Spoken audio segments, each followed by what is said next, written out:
खुलुमबाय आंनि मुङा मुस्रि सोरांसार बर' दिनै जोङो मोननैसो सोंलु जोङो इउपिपिएल गभर्नमेन्ट बा इउपिपिएल राजखान्थि हान्जाखौ जायफोर बिथांमोना सालायगासिनो दं बिथांमोननियाव जोङो मोननैसो कुइसन सोंनो ओंखारबोदों मानो होनोबा दिनैनि दिनाव जोंनि इएम सासेया जाबायदि वर्ड्स इउज खालामबाय थायो बिनि सायाव जों मिथिनो लुगैदों दिनै इउपिपिएल हिसाबै मोनसे कन्स्टिटिउसन दं ना गैया बिसोरनियाव वर्ड्स बा लेंगुवेज बाहायनायनि जे गाज्रि इउज आनपार्लामेन्टारि बाथ्रा जि वर्ड्स बे बाहायगासिनो दङ सासे इएम जानानै बिनि सायाव जोंनो फिननाय नांगौ दिनै बिथां राकेश ब्रह्म बिथाङा जे बेदर गेसाव होननाय मोनसे वर्ड्स बेखौ बाहायबाय थायो बेनि आसलते एक्जेक्ट मिनिंआ मा बेनि मिनिंखौ जोंनो मानगोनां इउपिपिएलनि जेनेरेल सेक्रेटारि बिथां राजु नार्जारि बिथाङा जोंनो खोन्थानांगौ आरो दानि जे चापागुरि समस्तिनि मन्त्रि मानगोनां इउजि ब्रह्म नोंथाङा जोंनो बे बाथ्राखौ खोन्थाना होनांगौ जे बेदर गेसावनि मिनिंआ मा आरो जुदि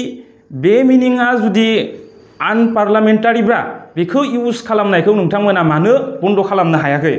आरो मोनसे बाथ्राया जोंनि गोसोआव सोंलु जानानै फैयो एखनबा दिनै मुसलपुर कन्स्टिट्युएन्सि हिसाबै सासे गोरों मानसि बा इडुकेटेड मानसि नागिरनानै मोनाखैमोन नामा जेराव राकेश ब्रह्म बिथांमोना टिकेट होनो गोनां जादों दा ओरैबायदि जोङो नुहुरो जोङो अपोजिशन पार्टियाव थानानै बेबायदि जि मोनो दिनै मोनफ्रोमबो जि बिथाङा निउस बाइट होनायानो जा गावगायनि पर्टेलाव जि बाथ्रा बुंबाय थायो बेफोर बुंनायाव बिथाङा बे मोनसे वर्ड्सखौल' बाहायबाय थायो आरो सोरखौबा सोंखारिनाय मानाय बेखौल' बाहायबाय थायो आरो बेयाव जों मा नोजोर बोनानै मोनदों दिनै जों गावनि स्टाडि बा आं गावनि स्टाडियाव आं मोनदों जे बिथांनि जि निउस बाइट होनाय बेयाव जा बिथांजों उनाव गसंफाग्रा मानसि रावबो इन्टेलेक्सुवेला बिथांजों थाफाया आरो जों खोनानाय बायदिबा दिनैनि दिनाव राकेश ब्रह्म बिथांजों मुसलपुर समस्तियाव सासेबो इन्टेलेक्सुवेल मानसिया बिथांखौ हेफाजाब गैया आरो बिथाङा जि जोंनि हाग्रामा महिलारि सारनि सायाव जाबायदि बाथ्रा बुंबाय थायो दाखालि बयसो नै टाइगारनि बाथ्रा बुंबाय थादों टाइगारनि बाथ्राया माबायदि फैदों जों बेखौ आं गावनि स्टाडियाव आं मिथिना मोन्दों बिथांमोना मोनसे टाइमाव बड'लेण्ड लिबारेशन टाइगार फोर्स होननानै मोनसे जोंनि संगठन दानानै बिथांमोना दिनैनि जे परिस्थितिखौ लाबोनानै होबाय जे बिथाङा जाय गादियाव जिरायनानै दङ बे सेक्रेटारियेट जे इएम सासे बिनि चेयाराव जिरायना दं बिथां हाग्रामा महिलारि सार बिथांमोना जि संग्राम खालामनानै दिनै लाबोना होफैबाय बेनि सायाव रेसपेक्ट होनो गारै बिथाङा मोनफ्रोमबो बाथ्रायाव सोंखारिनाय आरो बे बाथ्रा जोंहा मोनसे बाथ्राखौ बुंफादेरनो नागिरदों जे इउपिपिएलखौ आं खावलायहरनो नागिरदों दिनै राकेश ब्रह्मखौ गासैबो जोंनि 40टा समस्तियावनो दावखा होननासो मिथियो बयबो जों बेखौ राकेश ब्रह्मआ मिथिया जों गासैबो दावखा होनबानो बिथांखौ जों सिनायो आरो मोनसे बाथ्राया सैथो जे बर' समाजाव जोंना फोथायनाय दोङो जे बबेबा मोनसे जुदि जोंनि न'खराव लामायाव फैनानै बा बबेबा मोनसे दंफाङाव बानानै जुदि दावखाया गा होननानै गाबफैयोबा बेयाव जोंहा मा बुजियो जोङो दुखु बा निदान फैदों जोंनि न'खराव होननानै जों बर' समाजाव फोथायनाय दङ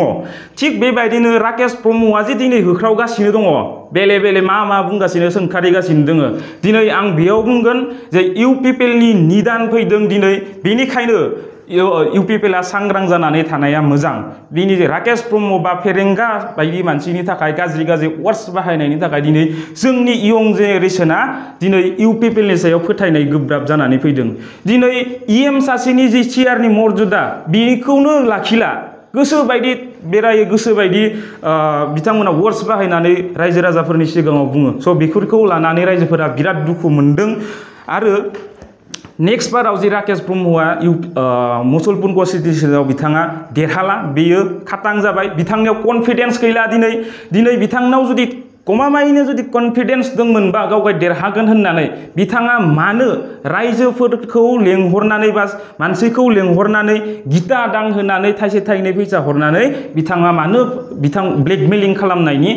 षड़यन्त्र खालामगासिनो दङ बिनि फिननायखौ जोंनो होनांगौ बेनिखायनो आं खावलायगोन रायजो राजाफोरखौबो जे दिनै इउपिपिएलआ मा अबस्थायाव दङ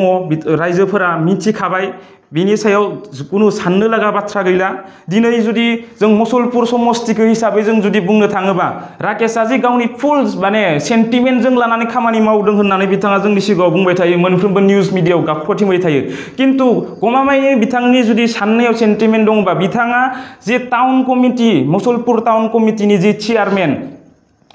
बे सोरबायदि मानसिखौ फज'ना दोनदों बेखौ जुदि जोंनि इन्टेलेक्सुयेलफोरा बा जोंनि रायजो राजाफोरा जुदि साननानै नायोबा बेयावनो बुजिगोन आङो बेखौ आं बुफ्रुजुनानै बुंनो गोसो गैया दिनै